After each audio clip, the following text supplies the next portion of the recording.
This is a lecture from Open Tuition. To benefit from the lecture, you should download the free lecture notes from opentuition.com. Okay, so just one more area to deal with so far as share disposals by individuals are concerned, and how it is we compute the gains thereon. It's dealing with this area of takeovers, much the more interesting of the scenarios that we may be having to deal with, as we briefly described at the end of our previous session. Now, what we said there is what we would be dealing with, at least to begin with, is a simple share-for-share exchange, i.e., as we said before, if you'd own shares in A plc and along comes V plc and takes over A plc, what might happen so far as your shareholding is concerned? Well, it's got a little bit of space up here, but imagine you've got your A plc shares and you've got your share pool containing those shares. And what you've got in that share pool is, for example, number of shares, 10,000, cost of those shares, £80,000. Now, we know that if we sold any of those shares, how to establish the allowable cost of them. But what now happens, of course, is you don't go out and try to sell your shares in A, but along comes V plc and takes over A plc and therefore acquires your shares therein. So maybe the takeover terms was something like the taxpayer, every shareholder, will receive, let's say, 4 V plc shares for each A plc share held. Now, because it's totally share for share, paper for paper is another way of describing this, but it's share for share, what we automatically get is what is called share for share relief, which means that there is no immediate gain that will arise. You haven't received any cash, so there's no immediate gain that arises. And all that happens is you now have a new share pool that is entitled V plc,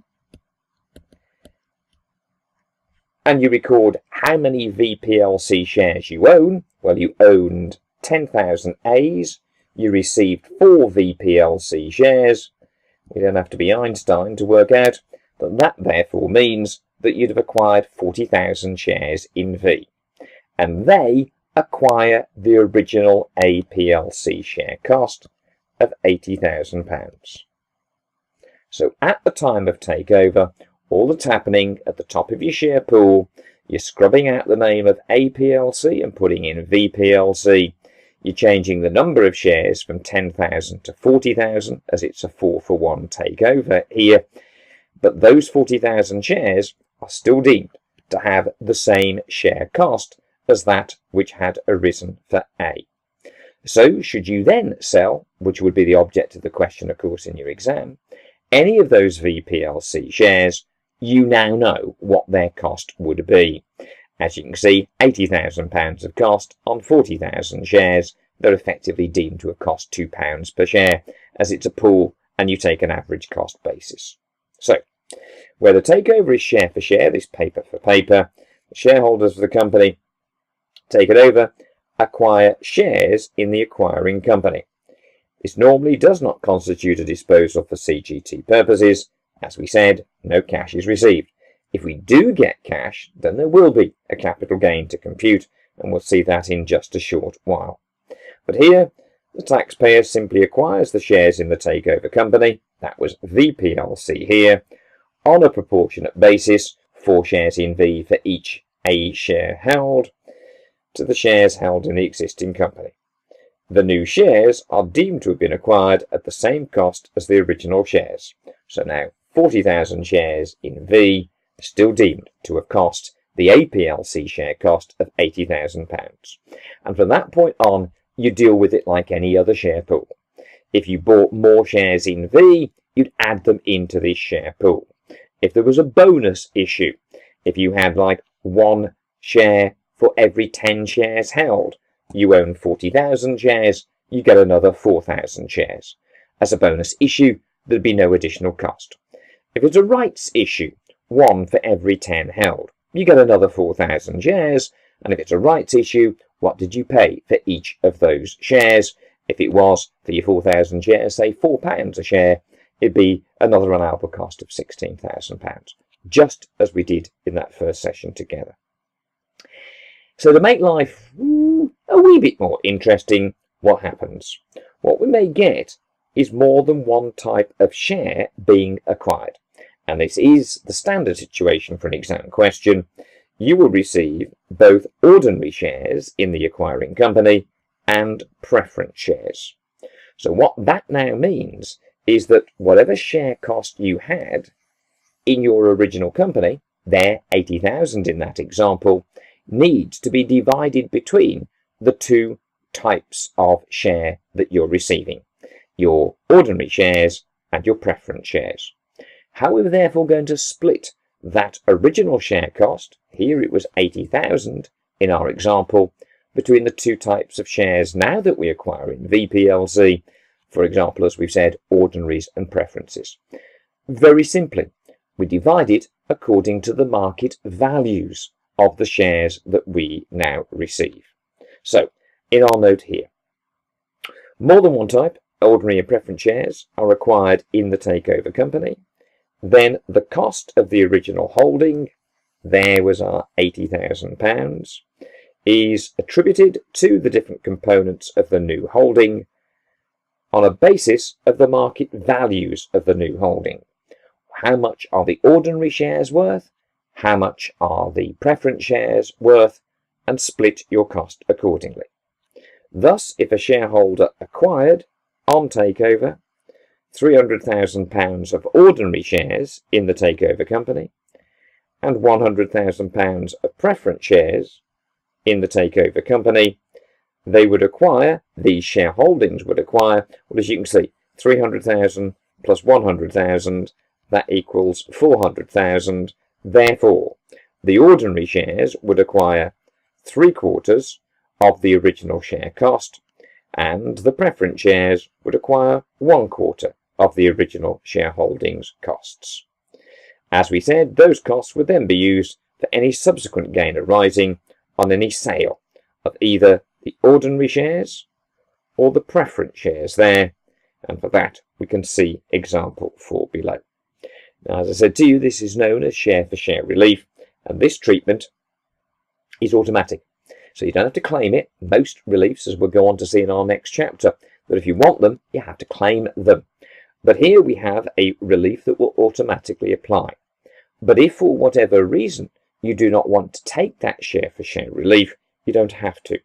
Shareholders can elect for the event to be treated as a disposal for CGT purposes. We can elect to disapply the share for share relief. Now you might be thinking, why on earth would you choose to be taxed now on a gain when you could defer that by simply allowing your new shares to take on the cost of the old shares? It must have something to do with what's going to happen to the gain that arises when those new shares are held or sold rather at some point in the future. What is it that could make you choose to be taxed sooner on a gain rather than later on a gain?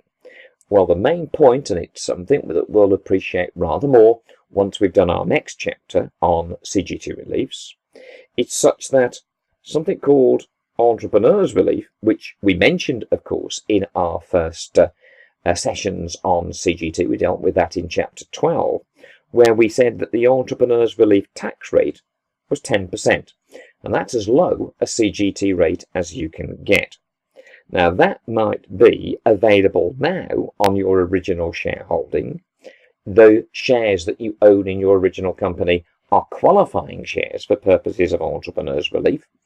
But in the takeover company, it would usually be the case that your shareholding has been diminished so much that it's a bigger company that's taken over your company, and on that basis you end up not holding sufficient shares for Entrepreneur's Relief to then be available, which would mean, no doubt, if you as you probably would be, were a higher rate taxpayer, well, if you took the share for share relief, any future gain, albeit in the future, may be taxed at the higher rate of 20%. So what you get is a choice that if you take the share for share relief, the new shares that you acquire, when you dispose of them, will be taxed on any gain made at a rate of 20% if you are indeed a higher rate taxpayer. Whereas if your original gain now crystallised on your old shareholding, then that gain is now eligible for entrepreneurs relief, which means you're taxed now at 10%. So if you've got a choice between being taxed now at 10% or later at 20%, unless it's going to be a very, very long time later, you're probably going to choose to be taxed now at 10%, rather than double that tax cost on a future disposal of those shares that might be in a few months or in just a few years' time. That's the idea. Okay, well, it said here that we've got example 4 for us to have a go at. Let's just have a little look at example 4 and see how we deal with it. Right, example 4 here, Mark. Compute the capital gain arising on the disposal in January 17. Now, the way in which an exam question would be set, which makes life more difficult for you, is that what they tell you in an exam question is not, as I will do it here, going through chronologically from what you first bought, when you bought it, and what you paid for it, all the way through to the takeover and to the eventual disposal. The way in which exam questions are worded to make life more difficult for you is to tell you this line. First of all, in January 17, Mark sold all of his holding of ordinary shares in Gold Limited for 35,000. So you think, great, Gold Limited, selling the shares, all of them, sales proceeds 35,000. All I've got to do is go find the cost of those shares. When did I buy them? What's the cost? So you then start reading the history. In May 2013, Mark purchased 4,000 ordinary shares in, wait a minute, what's going on here? Silver Limited. You've just read we're selling shares in Gold Limited, but now they're telling you that you bought shares in Silver Limited. That's the confusing element. So what you've got to do is go back to the start and see what happens chronologically. So let's see the story from start to finish. In May 13, 4,000 ordinary shares were purchased by Mark in Silver Limited for £12,000. But then in June 16, Silver Limited was taken over by Gold Limited, and Mark received, now here's the terms of the takeover, 2 ordinary shares and 1 preference share in Gold Limited for each ordinary share held in Silver Limited there.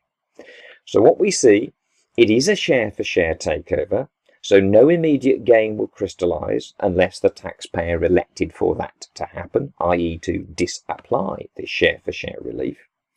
So what we need to do is to allocate our original share cost of our Silver Limited shares, £12,000, to the 2 things that we now receive, ordinary shares and preference shares in the new company, Gold Limited.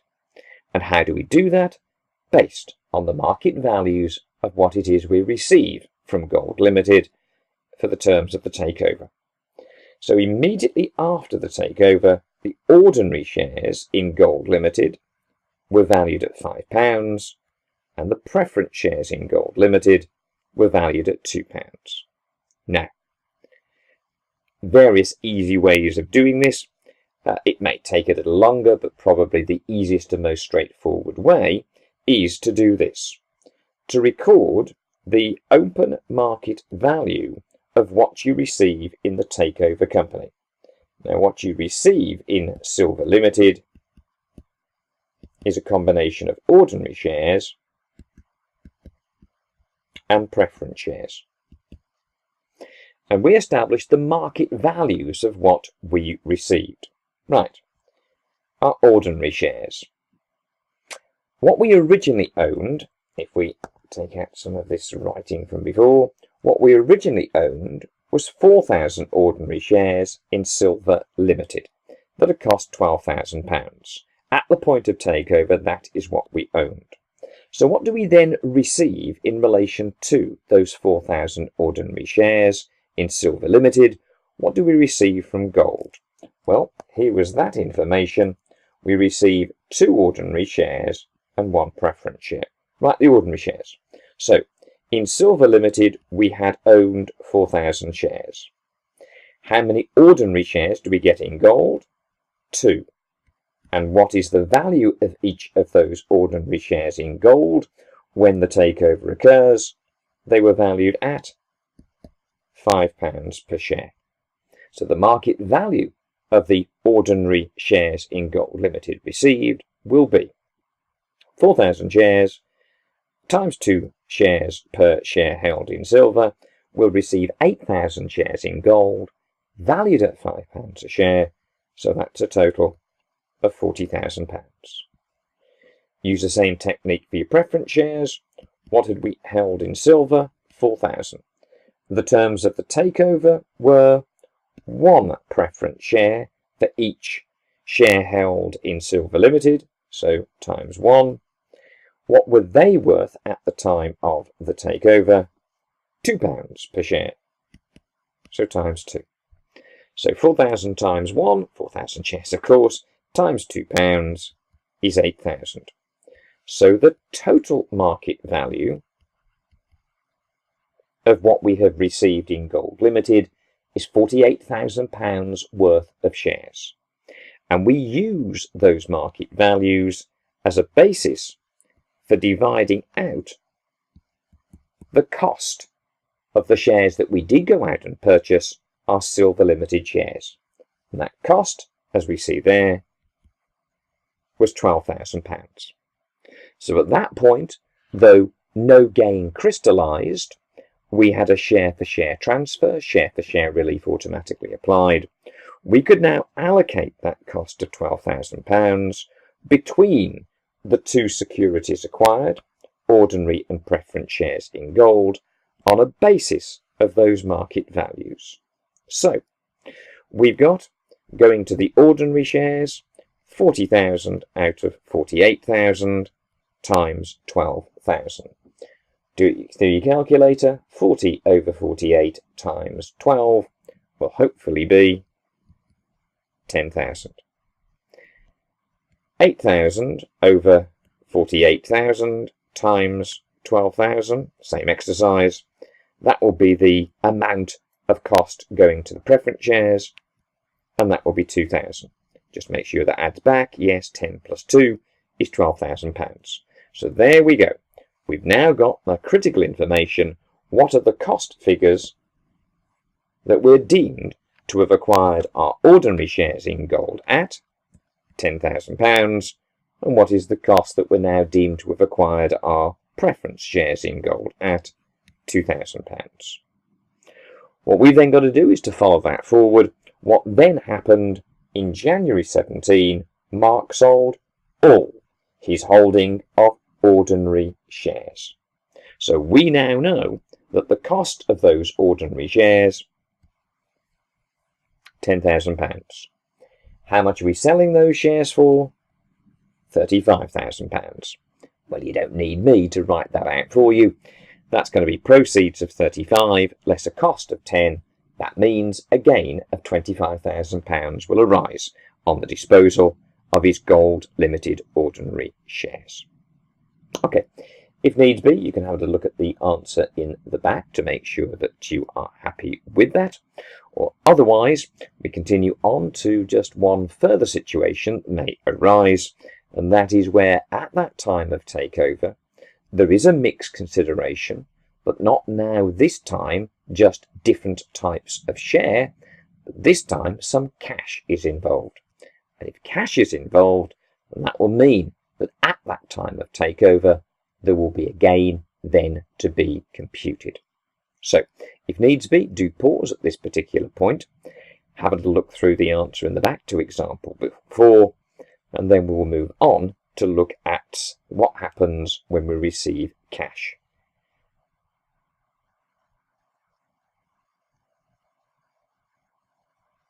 Okay, well, if you've stayed with me, if you're happy with that answer to example 4, or if you've just returned to it, having checked out the answer at the back, all well and good, we've just got this final situation to look at. And it is, as we said, if at that point of takeover, some cash is actually received. If you've got cash, then there's a gain arising. And therefore, the HMRC will want to bring that into charge. So cash is received, a capital gain needs to be computed at the date of the takeover for the element of cash that received, the cash element that we have received.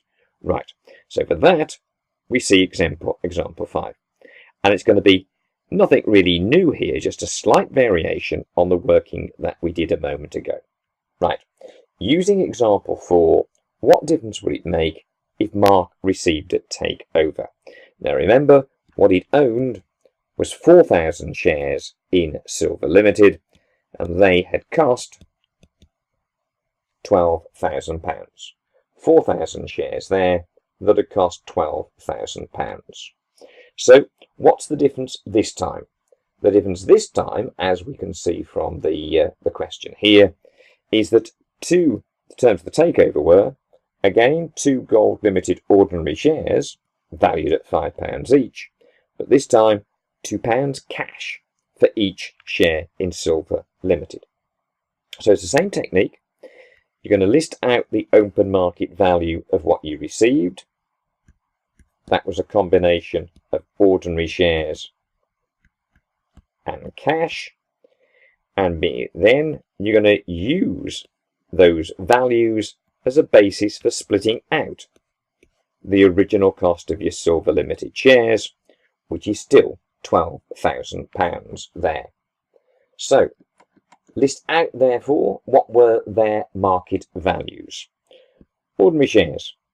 We had 4,000 shares in silver, 2 Gold Limited ordinary shares, so it's back to same calculation as before, 4,000 times 2 times £5 there for £5 value of each of those shares. So as we had before, 40,000 market value. What do we receive in cash terms for each of the 4,000 Silver Limited shares held? Well, we got £2 cash. And surprise, surprise, that again gives us £8,000. But this time it's cash that we've now received. So total, £48,000. And all we've got to do is to use those market values to divide out this original Silver Limited share cost of £12,000. Now, at the time of takeover, because we've received cash, it's that figure that we're mostly interested in. Now, it hasn't changed. We've still got 40,000 over 48,000 times the 12,000 allocated to the ordinary shares. That is 10,000. We've then got 8,000 over 48 times 12. That means £2,000 of that share cost is allocated to the cash received. And again, if you're doing an objective testing question, you don't really need to do anything else other than do a quick calculation through your calculator. Cash received, £8,000. Cost attributable to that, creating an immediate gain, 2,000. Capital gain, therefore, 6,000. There is your immediate gain arising at the time of takeover. So I repeat, what do? We list out at the date of takeover the market values of what you have received. If it's simply 2 types of share, ordinary and preference, then there'll be no immediate gain that crystallizes, and you'll just divide your original share cost between the 2 securities that you've just received, proportionate to their value, like we did in that example 4 up there. We split out according to the values of the ordinary and the preference shares that we had established there. Now with cash, same principle. What is the cash received? That's the market value of what you've received. what we then do, proportionately divide out our original share cost. 2,000 of that cost belongs to the cash, 8,000 cash received, that's your proceeds, so it's a £6,000 gain. Job done. Going forward, as we had before, there was £10,000 worth of cost belonging to your new gold limited ordinary shares held. So, now, no matter what the history of acquiring shares in a particular company might be, original purchase, bonus issue, rights issue, and whether following that we also have to deal with a takeover, we will be able to establish at any point at which cash is received, a disposal is made, what is the cost attributable to that disposal, so that we can then work out the gain. Now, once again, go back through the examples, make sure that you're happy with them. You can check out, of course, the answer to example 5 in the back here. You'll find again at the end of this chapter a reference to a couple of practice questions that you can do, and then you should proceed to have a go at those. Before, again, as I hope you will, joining us again in chapter 14, a big old chapter is that one that deals with Cgt Reliefs. We mentioned one of them, Entrepreneur's Relief, which, as we'll see, is actually not a relief. It doesn't serve to reduce any gain that might otherwise be chargeable. What it is a tax rate. But it's a huge relief that we have that tax rate because it's only 10% as compared to potentially rather higher tax rates that might be applicable to other assets that are sold. The problem that we will have is knowing which assets will be entitled to that entrepreneur's relief. As will be the case with each of the other reliefs that we look at in chapter 14, they won't be universally available to all assets.